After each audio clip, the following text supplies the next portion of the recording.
Hello everyone. Today we are reading the poem Not Marble Nor the Gilded Monuments by William Shakespeare. It is English sonnet and sonnet number 55.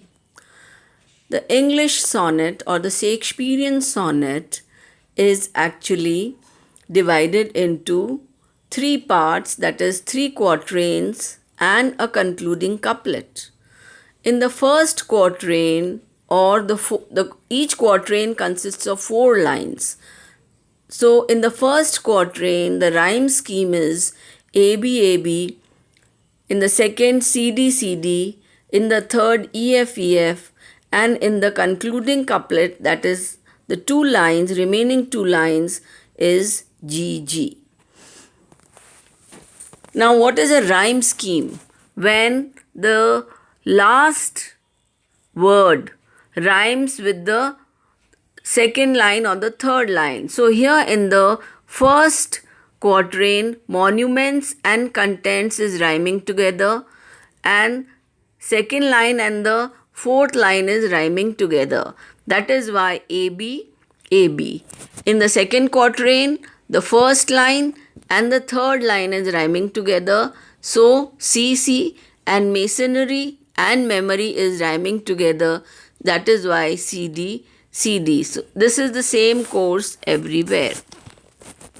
This poem or the sonnet is dedicated to the poet's friend, and here he speaks the idea that the world is transient, or that means it is just momentary. All materialistic things will find an end, and only the memory of his friend will surpass through this rhyme. His beloved friend will be remembered by this sonnet or by this poem. Now, the first quatrain, not marble nor the gilded monuments of princes shall outlive this powerful rhyme.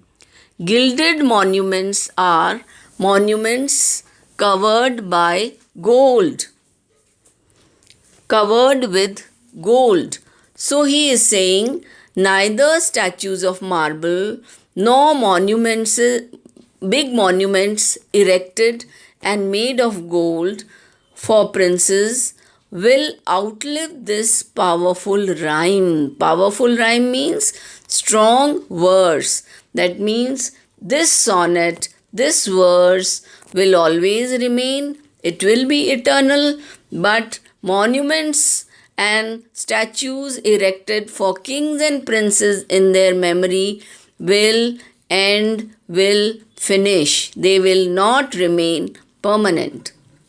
But you shall shine more bright in these contents. Who is this you? This you is the friend of the poet. But you shall shine more bright. That means his friend will shine brighter in these contents. Content means these lines. In these lines, his friend will shine brighter even than the princes or the kings who are having great monuments, palaces, or buildings erected in their memory. Than unswept stone besmeared with sluttish time. Unswept means dirty, which is not cleansed. So the stone here means the marble statues or the big buildings which are erected in the memory of kings and princes. Those buildings will remain dirty and they will be destroyed. How they will be destroyed? Besmeared with sluttish time. Besmeared means tarnished, full of, यानी कि लिप्त होना, डूब जाना. Besmeared with sluttish time. With the passage of time, those buildings will find a ruin. Now, why time is called sluttish? Time is called dirty here. Time can never be permanent.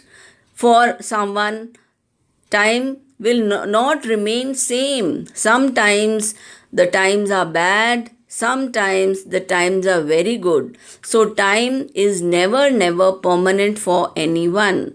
That is why the poet says that these big monuments constructed, they will be devastated, they will go dirty, and by passage of time they will be ruined. So this is the first stanza, and the rhyme scheme is AB, AB. Monuments and contents, A, rhyme and time, they are rhyming, same sound is coming, so B, B. Now the second quatrain, when wasteful war shall statues overturn and broils root out the work of masonry. Wars are always considered as wasteful because they bring lot of destruction, human destruction and devastation. When wasteful war shall statues overturn, that means anything of art, any construction, any work will be destroyed by wars which are called wasteful, and broils root out the work of masonry. Now what are broils? Broils are fightings or disturbances. Root out the work of masonry. Masonry is art of building by masons. Mason जो मकान बनाता है, masonry जो चिनाई करता है. So the wars are destructive, they are devastating, and they ruin and destroy everything of art. Nor Mars his sword, nor war's quick fire shall burn the living record of your memory. Mars is the god of war. Even his sword, nor war's quick fire, nor the fires burst by wars can burn the living record of your memory. Your memory, that is the friend's memory, can never be burnt. Living record is the verses that the poet has written. So the verses, the poems of the poet will always survive. They will be eternal. Even the god Mars, nor the wars, nor the fires can burn the memory of his beloved friend. Here again, we are made to realize the temporariness of the materialistic things, but not the memory of his friend. Now, you have the rhyme scheme CD, CD, turn and burn, masonry and memory. So, C and C, D and D. Here the rhyme scheme is CD, CD. Third stanza or the third quatrain, against death and all oblivious enmity shall you pace forth. Your praise shall still find room even in the eyes of all posterity that wear this world out to the ending doom. The poet says, even against death or all oblivious enmity. Oblivious means forgetfulness, bhul jana. And all oblivious enmity. Enmity which is oblivious of everything and seeks to destroy everything. So even against death and even against enmity which forgets everything, shall you pace forth. You will go forward. Your praise shall still find room. Even against death and even against all kind of enmity, your praise will carry on. Even in the eyes of all posterity. Posterity, coming generations. Coming generations will always remember you. That wear this world out to the ending doom. Doom, that means even when every new generation will come, even when on the last day of judgment, the future generation will still remember you even on their day of doom. So, till the judgment that yourself arise, you live in this and dwell in lover's eye. The last two lines are the concluding couplet. Here he says, even till the last day of judgment, when all the dead will live, they will come out of their graves, and God will judge them according to their deeds.